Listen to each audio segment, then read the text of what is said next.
Salam. Gəlin bugün birlikdə zaman və məkan sərhədlərini aşan unudulmaz bir sevgi hekayəsinə səyahət edək. Söhbət Əli və Ninodan gedir. Bilirsiniz, bu sadəcə bir roman deyil, eyni ilə müəllifinin kimliyi kimi başdan ayağa sirlərlə dolu bir əfsanədir. Və baxın, hekayənin özü qədər, bəlkə də ondan daha çox maraqlı olan bir sir var. Görəsən, müəllif kimdir? Qurban Said?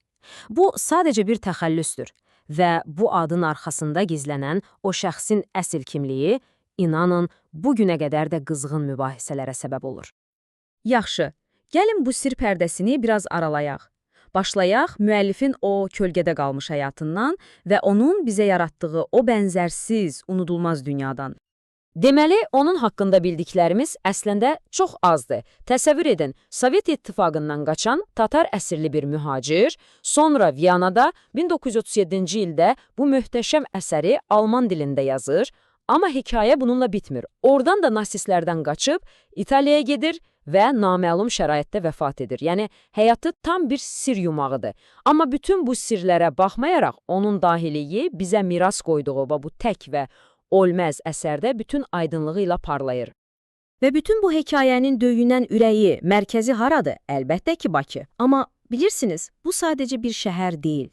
Bu, adi bir coğrafi məkan deyil. Kitabdakı Bakı, Şərqlə Qərqin, Asiya ilə Avropanın toqquşduğu əsl bir döyüş meydanıdır. Yəni, romanın əsas münaqişəsinin, o böyük qarşıdurmanın canlı bir simvoludur. Gəlin baxaq bu iki Bakıya. Bir tərəfdə neft buruqları, pul, geniş küçələr, teatrlar, Avropa sayağı, müasir bayır şəhər. Bu Ninonun dünyasıdır. Tam əks qütbdə isə dar, əyri-yürü küçələr, minarələr, qədim saraylar və sirlərlə dolu içəri şəhər var. Bura isə Əlinin dünyasıdır və anlamaq lazımdır ki, bu iki dünya arasında sadəcə bir divar, coğrafi bir sərhəd yoxdur. Xeyr, əsas sərhəd mənəvi sərhəddir. Yaxşı, bəs belə bir-birindən tamamilə fərqli iki dünyanın qovuşuğunda bir sevgi yaşana bilərmi? Bax, məhz bu sual bizi hekayənin tam ürəyinə aparır. Bir müsəlman oğlan və bir xristiyan qızın sevgisinə. Qəhrəmanlarımızla tanış olaq. Əlixan Şirvanşir. O, səhra adamıdır, Asiya ruhu daşıyır, qəlbində bir döyüşçü yatır. Və Nino Kipiani. O isə tam fərqlidir.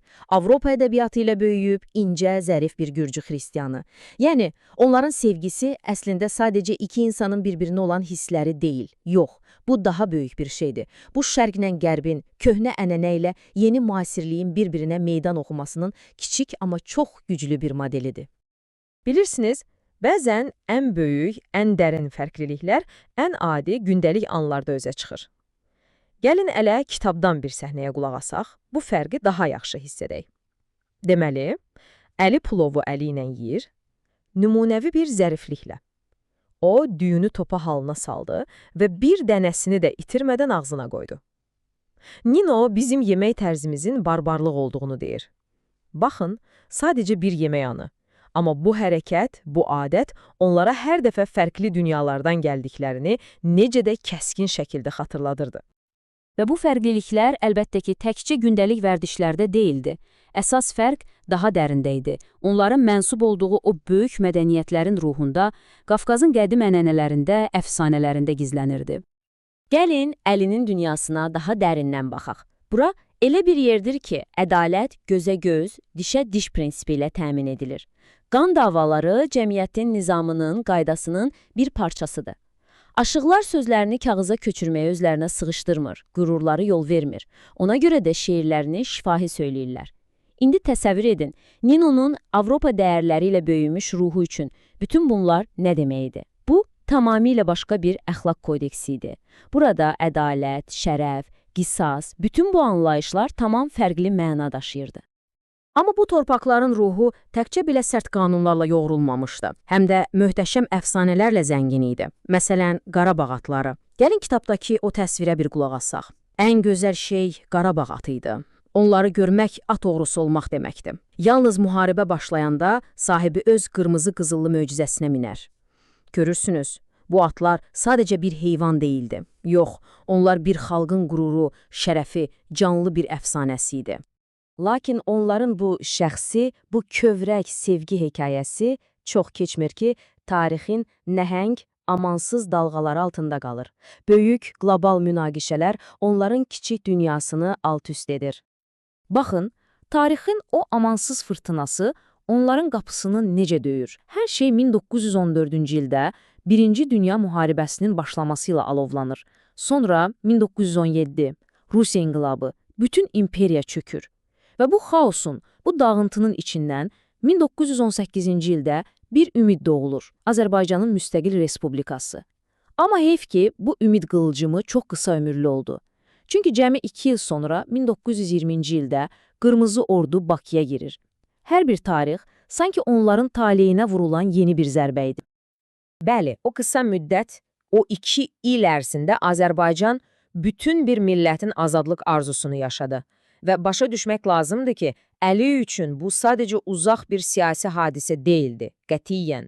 Bu, onun şəxsən torpağı, onun kimliyi, onun şərəfi idi və o, qaçılmaz sona qədər, son nəfəsinə qədər bu arzunu müdafiə etdi. Elə buna görə də deyirik ki, bu hekayə bir sevgi hekayəsi olduğu qədər həm də bir millətin hekayəsidir. Və sonda Əli tək qalır. Vətənini simvolizə edən bir körpünün üzərində. Tək tənha. Onun o faciəvi anları kitabda bax beləcə təsvir edilir. Pulemyot sustu və mən tər içində ac və kömək gözləyərək körpünün üstündə otururdum. Və kitabın epiloqunda Kapitan İlyas bəyin sözləri bu faciəvi sona son nöqtəni qoyur, sərt bir həqiqətlə hər şeyi möhürləyir. Respublikamızın həyatı Əlixan Şirvanşirinin həyatı kimi sona çatdı. Bax belə, həm bir insanın, həm də bir millətin böyük arzusu beləcə bitdi. Bəli, Əli və Ninonun hekayəsi fiziki olaraq burada bitir. Amma onların bizə miras qoyduğu o böyük suallar, o suallar bugün də aktualdır. Onlar hələ də yaşayır. Zaten ədəbiyyatın gözəlliyi, sehri də elə budur, elə deyilmi? Hekayələr bitir, amma onların oyatdığı düşüncələr davam edir. Bəs siz nə düşünürsünüz? Belə fərqli, bir-birinə zidd dünyalar toqquşanda sevgi sağ qala bilərmi? Necə yaşaya bilər? Bəlkə də bunun tək bir doğru cavabı yoxdur. Amma heç şübhəsiz üzərində çox düşünməyə dəyən bir sualdır. Əgər bu cür ədəbi səyahətlər sizin də xoşunuza gəldisə, gəlin daha çox hekayəni birlikdə kəşf edək. Bunun üçün sadəcə Sətir Altı kanalına abunə olmağınız və yeni buraxılışları qaçırmamaq üçün bildirişləri aktiv etməyiniz kifayətdir. Və ən əsası, növbəti dəfə hansı kitabı səsləndirməyimizi, hansı hekayəyə baş vurmağımızı istəyirsiniz? Fikirlərinizi, təkliflərinizi mütləq şərhlərdə bizimlə bölüşün. Vaxt ayırıb dinlədiyiniz üçün çox sağ olun.